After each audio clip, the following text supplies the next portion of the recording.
Henrik Stenberg, dags för sista intervjun. Hur känns det? Allting man säger sådär, det blir lite speciellt. Första gången tillbaka i IFE också nu från när vi åkte ur eller torskade där egentligen. Lämna grejerna så. Det är lite speciellt. Hur är känslan av att det är slut? Egentligen vet jag inte riktigt svar på frågan. Jag har inte riktigt hunnit landat i det fullt, tror jag. Jag tänker inte på det alls, nästan. Livet går ganska fort ändå, så jag vet inte. Det kommer säkert komma i omgångar där, tror jag. Just när man får återuppleva saker så här som IFE nu och så. Om vi blickar bakåt, vilka mål hade du när du började med innebandyn och vilka mål växte fram sen?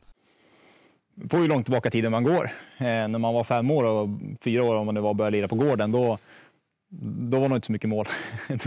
då var det nog bara kul. Men ganska tidigt. Vi stod ut och spelade ute i Ärentuna från början. Det kom 2-3-1, något sånt. Då var jag alltid tyckte det var ju kul att spela. Sen första stora mål kom ihåg, det var att vinna Storcupen. Vi var med så många gånger, förlorade och åkte ut i B-slutspel. Tyckte att vi var så duktiga, men det gick inget bra där. Och det var det stora första mål kom ihåg. Alla pratade om, tänk att vinna Storcupen. Vilken grej. Sen vann vi. Och sen efter det var det pojk-SM som var stora grejen. Så det har väl gått, egentligen har vi vuxit på hela tiden. Men så fort A-lag gick upp i Superligan egentligen, där det kan ha varit 2001, då har det alltid varit målet. Det var ju då starten för Solota på något sätt som det man såg skulle hända kom. Hur var känslan där vid första SM-guldet? Vad ska man säga, magiskt. Alltså, det är klart, det är väl det man verkligen har haft som ett jättemål. Egentligen skulle jag säga att vinna Storcupen första gången. Det var nästan lika stort mål som vi var att försöka vinna SM på helt olika saker. Men jag kommer ihåg hur länge man kämpade för det. Och samma sak med SM-guld där. Klubben hade aldrig vunnit. Jag hade aldrig vunnit. Ingen, var det Mikael typ i laget kanske hade vunnit. Hannes också. Så det var liksom ingen som stort sett hade vunnit. Så det var ju en jättestor grej. Men när kände du liksom att det här kan bli en dynasti som det ändå blev? Men man började väl känna det kanske år 2 där. Det fortsätter rulla på. Framförallt år 3 när vi vann 3:e raka. Då var det ju, sen vann vi inte 4:e, men det borde vi ha gjort. Men då var det ändå rullning redan där. Och redan åren innan också började det pratas ihop att Storota hade något stort på gång. Och hade haft det ett par år tidigare innan vi kom också. Men lyckades ju aldrig gå längre än semi som bästa år för mig. Så det började komma där. Om vi tittar tillbaka än en gång. Du tränar ju ofta med äldre. Hur viktigt var det för din utveckling? Så här i efterhand så tror jag att det var viktigt. Sen vet man inte vad som har hänt om man inte hade gjort det heller. Det kanske blivit ännu bättre. Men jag pikade ju tidigare på grund av det. Jag var ju med A-laget 16-17 där. Och, det är klart att hade man spelat med sina jämnåriga så hade man nog varit längre tid än man var där. Man fick ju lära sig att klara sig själv. Man spelar inte med sina kompisar längre. Tidigare spelade man med sina polare.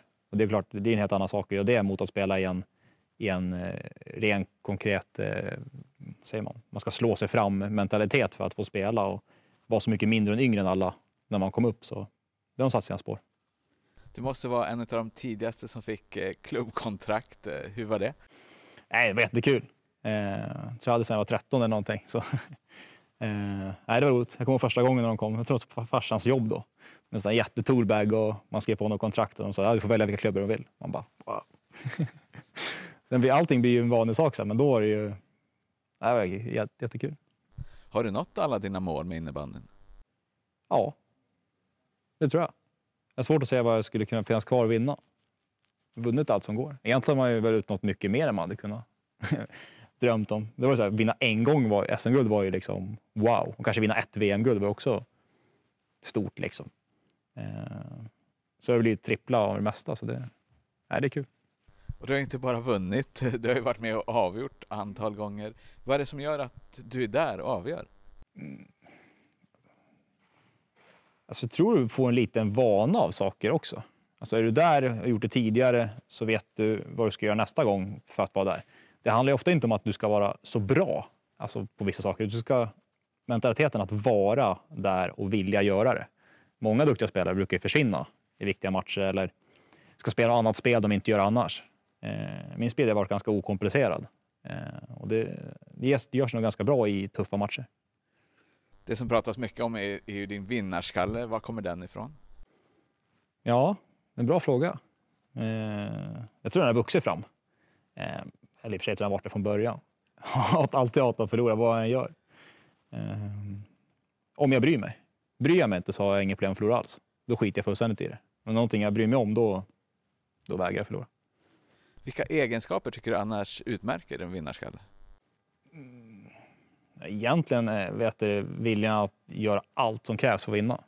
Och det behöver inte alltid vara den raka vägen eller den bestämda vägen att ta sig dit. Du hittar något sätt att vinna på. Sen hur du gör det är inte så viktigt.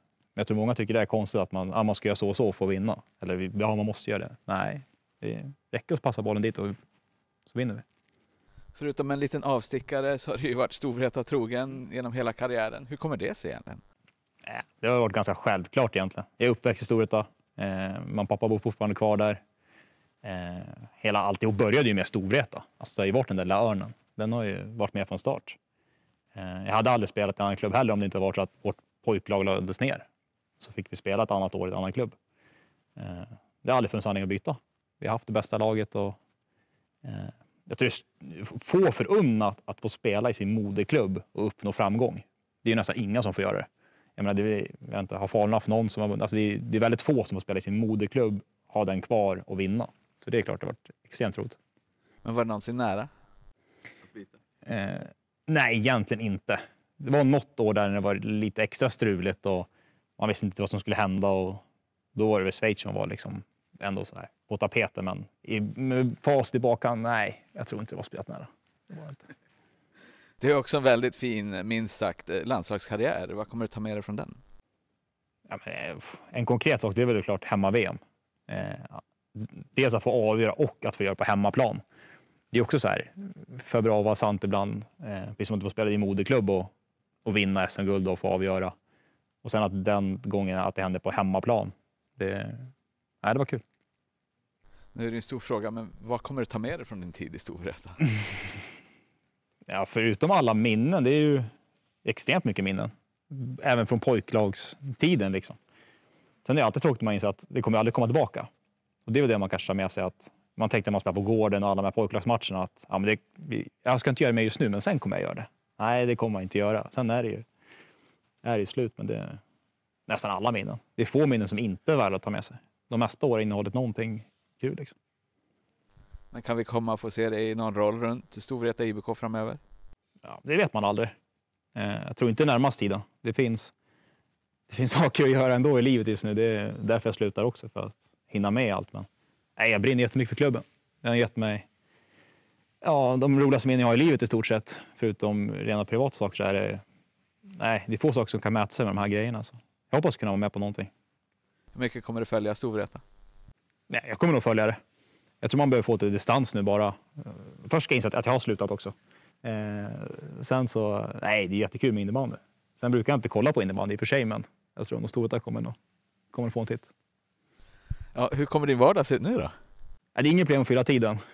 Jobbet kräver det mesta. Och sen har jag fått en liten dotter också, så det ska nog försöka träffa henne lite. Det känns inte som jag sett henne sen hon föddes, så det är nog inget problem. Nu är det ju lite något av ett nytt Storvreta som är på gång. Vad tror du blir viktigt för att bibehålla den här vinnarkulturen? Nej, det viktiga var ju att få fortsätta den. Det var väl lite synd med Hampus där. Jag försökte lära honom att jag kunde få ta den vidare, men det finns väl andra. Men de står inför en stor utmaning att hålla det kvar, det som den vintermentalitet som fanns en gång i tiden. Man får hoppas att det sitter i väggarna på något sätt. Det klart det varit lättare om vi hade hunnit spela över den lite grann mer. Nu är det ju ingen kvar längre från den eran, så det blir lite spännande att se hur de tar den vidare också. Men några har vi kvar, va? Ja, det är Viktor, han har ju mål. Så han får väl springa ut därifrån då. Jag tror det är svårare att göra från målvaktspositionen. Att nå ut i hela laget på det sättet. Han är lite mer fast där under. Han kan inte stå i avbytarbås och säga så mycket. Han kan stå och skrika, vilket är jättebra. Han kan ju få igång många på det, men jag tror det är svårare just därifrån att få ut den. Jag tror han blir frustrerad där bak att inte kunna springa ut och få ut den, utan att det behövs spelare där ute som kanaliserar den biten. Men som det låter som att går allt som planerna och vi får ta in publik igen, så kommer vi se det här på läktaren framöver. Ja, absolut. kommer sitta upp i den här logen och klaga på att det var bättre förr.